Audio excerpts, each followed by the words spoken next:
Machilipatnam port పనులను మాజీ మంత్రి పేర్ని నాని పరిశీలించారు. పోర్టు నిర్మాణ పనులు శరవేగంగా జరుగుతున్నాయని మాజీ మంత్రి పేర్ని నానికి కాంట్రాక్టుదారులు వివరించారు. బేస్మెంట్ నిర్మాణ పనులలో 50 పిల్లర్లను ఇప్పటికే నిర్మించడం జరిగింది. హైవే నుండి పోర్టు వరకు 6.5 కిలోమీటర్లు రోడ్డు పనులు మొదలు పెడుతున్నారు.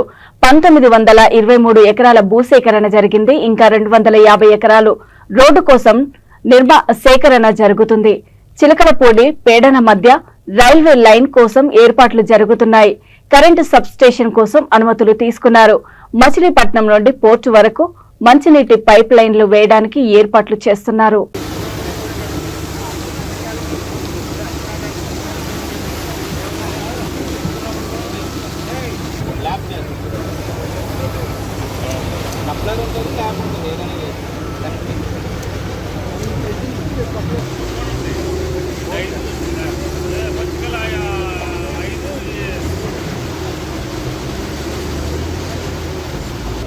టైం ఎంత తీసుకుందండి? 55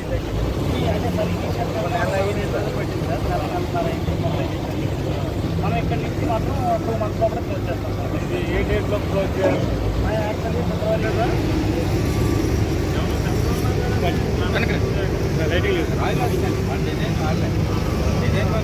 యాక్చువల్లీ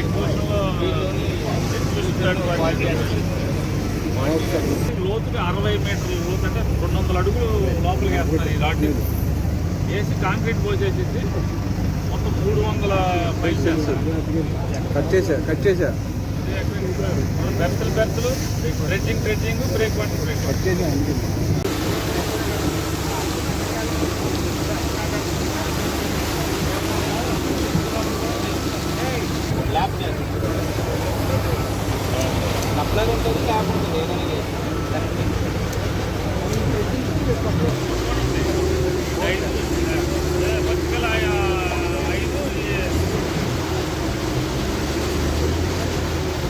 ఇప్పుడు ఇక్కడ జరిగే పని అంతా కూడా అంటే షిప్ వచ్చిన తర్వాత షిప్లోని సరుకు అంతా కూడా బల్క్ కార్గో దాన్ని లేకపోతే కంటైనర్స్ కానీ ఇవన్నీ కూడా నేల మీద దింపుతారు. కాబట్టి దింపినప్పుడు 1000 టన్నుల బరువు ఒకసారి భూమి మీద పడినప్పుడు భూమి కుంగిపోకుండా ఈ సాయిల్ స్టెబిలైజేషన్ కోసం అంటే నేలని దృఢపరచడం కోసం జరిగేటువంటి వర్క్లో దీన్ని పీవీడీ అంటే pre fabricated vertical drain system అని చెప్పని ఈ పైపులు మలేషియా నుంచి అక్కడి నుంచి తీసుకొచ్చి సుమారుగా 20 మీటర్ల లోతులో ఈ పైపును పంపిస్తారు. దీనికి ఉన్నటువంటి ఈ గాడుల ద్వారా లోపల ఏ చెమ్మ చివించినా కూడా దీని ద్వారా నీళ్లు బయటకు వచ్చేసి తద్వారా ఎంత బరువు పడినా కూడా భూమి కుంగకుండా ఉండటానికి ఈ బల్క్ కార్గో హ్యాండిల్ చేసేదానికి భూమిలో ఇవన్నీ కూడా చేస్తూ వస్తున్నారు. దానిలో భాగంగా ఇప్పటికీ సుమారుగా 89.4 ఎకరాలు చేయాలనుకున్నారు. ఇప్పటికి అంటే ఈ నెల డిసెంబర్ ఆఖరులోపు సుమారు 90 ఎకరాలు చేయాలనుకున్నారు. 90లో ఇప్పటికి 81 ఎకరం పూర్తి చేశారు. ఇప్పుడు ఇక్కడ మనం నుంచున్నది కంటైనర్ యార్డ్.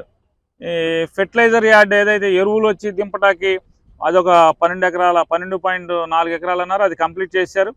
కోల్ యార్డ్ ఒక 54 ఎకరాలకి 53.6 ఎకరాలు పూర్తి చేశారు. కంటైనర్ యార్డు 23 ఎకరాలు చేయాలనుకున్నారు, ఇప్పటికి 15 ఎకరాలు చేశారు. అంటే ఈ డిసెంబర్ ఆఖరిలోపు చేయాల్సిన వీళ్ళు టార్గెట్గా పెట్టుకుని ఇప్పటికి 81 ఎకరాలు పూర్తి చేశారు. టోటల్గా 200 ఎకరాలు ఈ రకంగా ఇక్కడ ఉన్నటువంటి ఈ సాయిల్లో కార్గో హ్యాండ్లింగ్ కోసం 200 ఎకరాలు సాయిల్ స్టెబిలైజేషన్ చేయాలి. 200 ఎకరాల్లో కూడా ఇట్లా పైప్ని 20 మీటర్ల అంటే 65 అడుగుల లోపుకి ఇట్లా గొంట దించుతా అంటే ఎకరానికి